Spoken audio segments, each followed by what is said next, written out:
Bisa. Assalamualaikum warahmatullahi wabarakatuh. Perkenalkan nama saya Fadia Supa Aprilianti. Saya dari Agroteknologi 1B. Saya memiliki NIM 2012-211-041. Di sini saya akan membuat presentasi mengenai perbaikan dan pelestarian sumber daya alam dan lingkungan.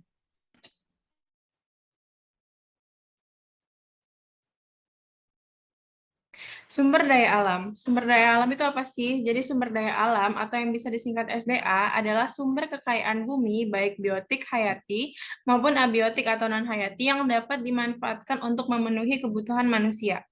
Menurut Slamet R, SDA adalah segala isi yang terkandung dalam biosfer sebagai sumber energi yang potensial. SDA yaitu sumber daya yang terbentuk karena kekuatan alami, misalnya tanah, air, dan perairan, biodata, udara dan ruang, mineral, bentang alam, dan arus laut. Sumber daya alam berdasarkan jenisnya. Jadi sumber daya alam berdasarkan jenisnya itu terdapat dua macam. Yang pertama ada SDA non hayati atau abiotik. SDA non hayati itu bisa disebut juga sebagai SDA fisik. SDA fisik itu terdiri dari benda mati. Nah, contoh dari benda mati adalah tambang, tanah, air, dan kincir angin dan sebagainya.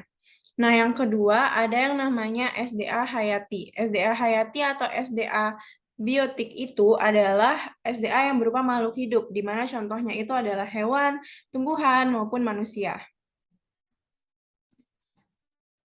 Sumber daya alam berdasarkan potensi. Selain sumber daya alam berdasarkan jenis, ada sumber daya alam berdasarkan potensi, terbagi menjadi tiga. Yang pertama adalah SDA materi, yang kedua adalah SDA energi, yang ketiga adalah SDA ruang.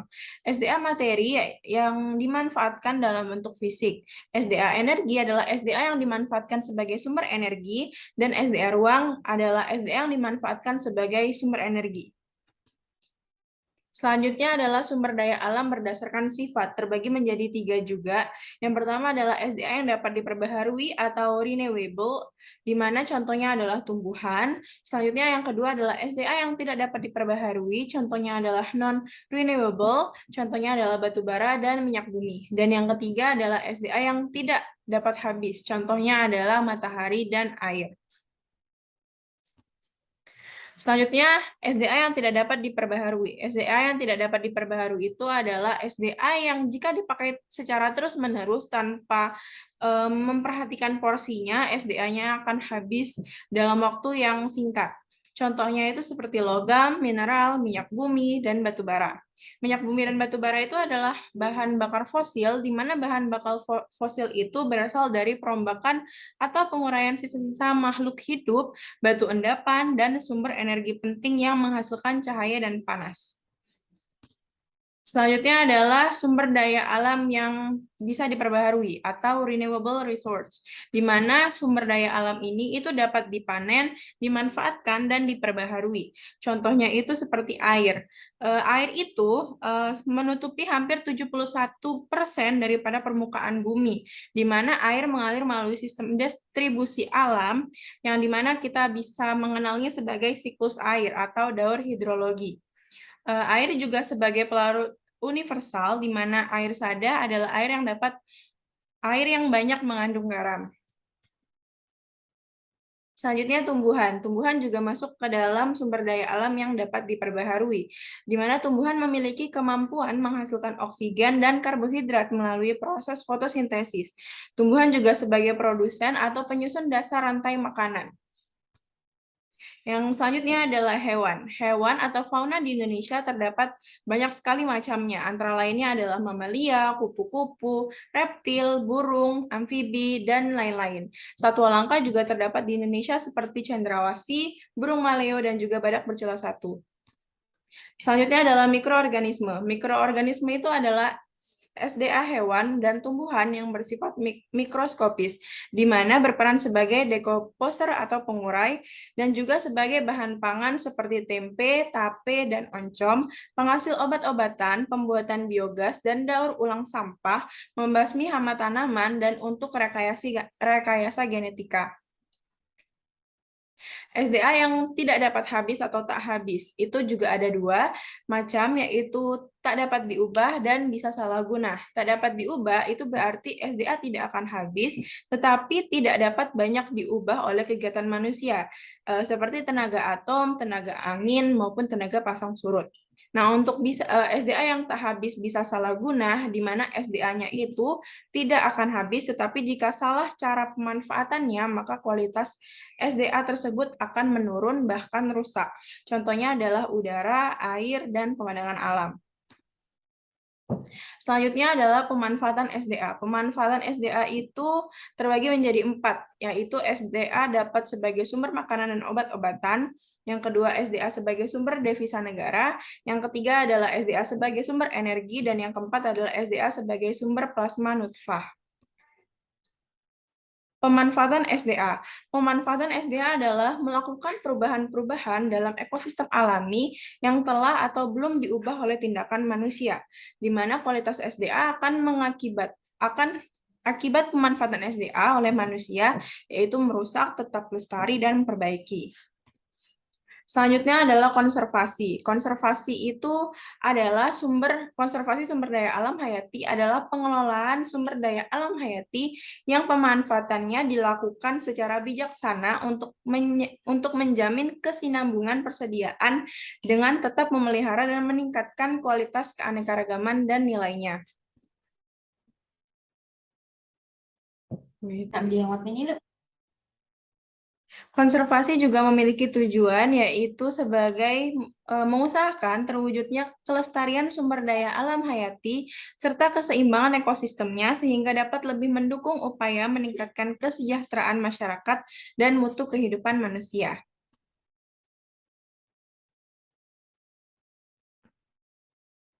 Di dalam konservasi itu terdapat sistem penyangga kehidupan. Sistem penyangga kehidupan merupakan suatu proses alami dari berbagai unsur hayati dan non-hayati yang menjamin kelangsungan kehidupan makhluk.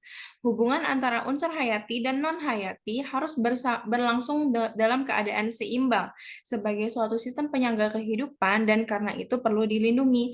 Jadi pada dasarnya hubungan antara unsur hayati dan non-hayati itu tidak boleh ada yang lebih menguasai atau lebih tinggi karena harus seimbang supaya suatu sistem penyangga kehidupan itu berlangsung dengan baik.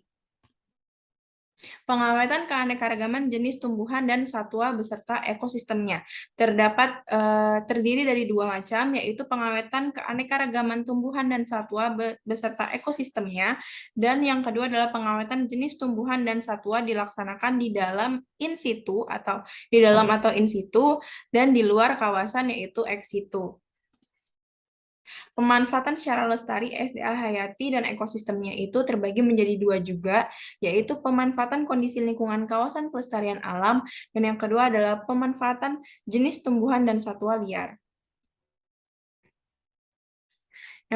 Cagar alam, mungkin teman-teman bisa udah sering banget dengar cagar alam itu apa. Jadi cagar alam adalah kawasan suaka alam yang karena keadaan dalamnya mempunyai kekasan tumbuhan, satwa dan ekosistemnya atau ekosistem tertentu yang perlu dilindungi dan perkembangannya berlangsung secara alami.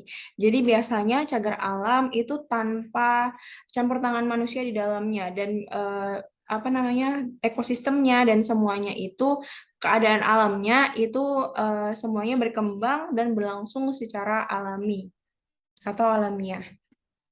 Selanjutnya adalah Suaka Marga Satwa.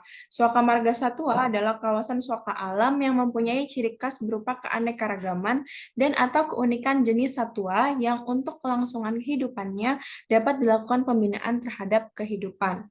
Nah, Suaka Marga Satwa sama Taman Marga Satwa itu sama ya, teman-teman. Jadi, kawasan suaka alam yang mempunyai ciri khas berupa keanekaragaman dan atau keunikan jenis satwa yang untuk kelangsungan hidupnya itu dapat dilakukan pembinaan terhadap kehidupan. Jadi, kayak masih ada campur tangan manusia di dalamnya karena masih dilakukan pembinaan terhadap kehidupannya.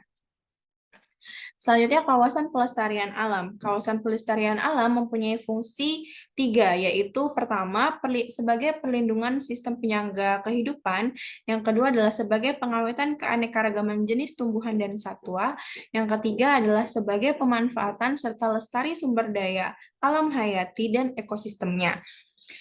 Kawasan pelestarian alam itu terdiri dari beberapa jenis. Yang pertama adalah Taman Nasional, Taman Nasional Bunaken, Taman Nasional Ujung Kulon. Setelah itu ada Taman Hutan Raya. Taman Hutan Raya mungkin contohnya adalah Taman Hutan Raya Bogor dan Taman Wisata Alam. Pemanfaatan secara sumber daya dan Pemanfaatan secara lestari sumber daya alam hayati dan ekosistemnya dilakukan melalui dua kegiatan. Yang pertama adalah pemanfaatan kondisi lingkungan kawasan pelestarian alam, dan yang kedua adalah yang kedua adalah pemanfaatan jenis tumbuhan dan satwa liar. Itu dapat dilaksanakan dalam bentuk pengkajian, penelitian, dan perkembangan. Contohnya kayak mungkin riset, penangkapan, perburuan, perdagangan, peragangan, pertukaran budaya tanaman obat-obatan, pemeliharaan untuk kesenangan. Mungkin sekian dari saya, kurang lebihnya saya mohon maaf. Semoga materi yang saya sampaikan bisa bermanfaat untuk saya dan teman-teman, untuk kita semua. Akhir kata, jika saya ada salah, saya mohon maaf. Wassalamualaikum warahmatullahi wabarakatuh.